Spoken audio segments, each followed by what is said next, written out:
Enroll ako ng computer secretarial dahil sa kagustuhan na madagdagan ang skills ko sa computer. Actually, ano lang talaga yung alam ko sa computer, basic lang.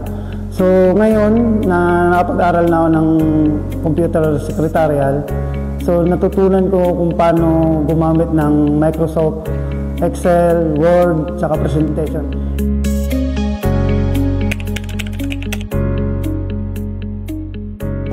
Ako nga po pala si Dennis Idaro. Ngayon ay nagtatrabaho dito sa Kuwait. So, inspirasyon ko po kung bakit ako nag-abroad dahil sa pamilya ko, matulungan ko yung mga parents ko. Ngayon may sarili na rin po akong pamilya. Ngayon may nag-aaral akong anak. Ngayon ay college. So, kailangan ko talagang mag-abroad para madagdagan naman ang kita para sa pag-aaral ng anak ko kasi medyo malaki ang tuition ngayon. Actually, nag-aaral ako ulit dahil sa naudlot kong pag-aaral dati. Medyo napaaga sa pag-aasawa. At gano'n na nga, hindi natapos yung pag-aaral. Although may natapos naman, pero dati nung pag-aaral ko is hindi pa demand yung computer talaga. Kaya ngayon, kailangan kong madagdagan yung skill ko sa computer. Kaya naisipan ko talaga mag-enroll dito sa ICAC. By the way, yung nag-ano pala sa akin, introduce pala nito sa akin, yung mga kakilala ko rin dito sa abroad na nag-aral din dito ng health and social care. Sila po yung nag-udyok sa akin na try mag-aral at maging maalam sa computer. Enroll ako ng computer secretarial dahil sa kagustuhan na madagdagan ang skills ko sa computer. Actually, ang ICAC maraming course na ino-offer dito. So, ang pinili ko muna is computer secretarial para madagdagan ang skills ko sa computer. Actually, ano lang talaga yung alam ko sa computer, basic lang.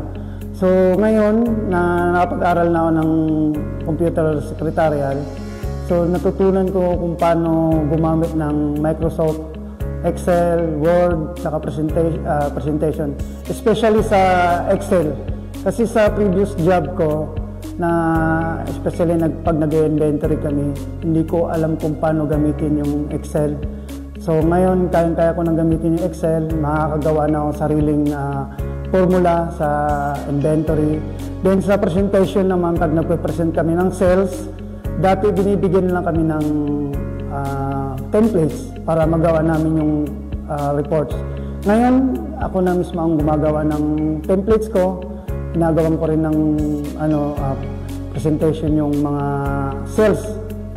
At napaka-easy na sa akin ngayon. At maraming salamat sa ICAC. Nang dahil sa inyo, nang dahil sa inyo napagaan ang buhay ko, hindi lang medyo. Experience ko sa loob sa pag-aaral ko ng ICAC. Masaya siya, excited dahil every Friday kasi ang klase ko, every Friday nadadagdagan yung learning ko sa computer. At sa instructor ko na si Sir Mosamel, maraming salamat po.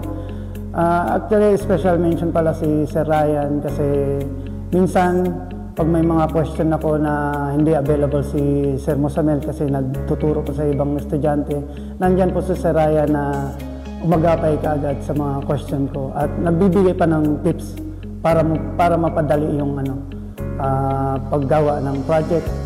So, ang laki ng tulong sa akin ng ICAC kasi tumaas ang confidence ko, especially pag hawak ng computer, Microsoft, Excel, sa PowerPoint. Dati kasi basic lang yung alam ko. Ngayon, basic to professional na talaga. Sobrang laking tulong talaga yung ICAC sa akin. Hindi lang sa future work na pinapangarap ko at sa future business ko rin. So, kaya-kaya ka nang i-handle na mag-isa. Sa mga kapwa Pilipino ko rito sa Kuwait, so nangangarap na madagdagan ang learning nila at makapagtapos sa pag-aaral. So, ito po yung chance nyo na mag-enroll sa ICAC.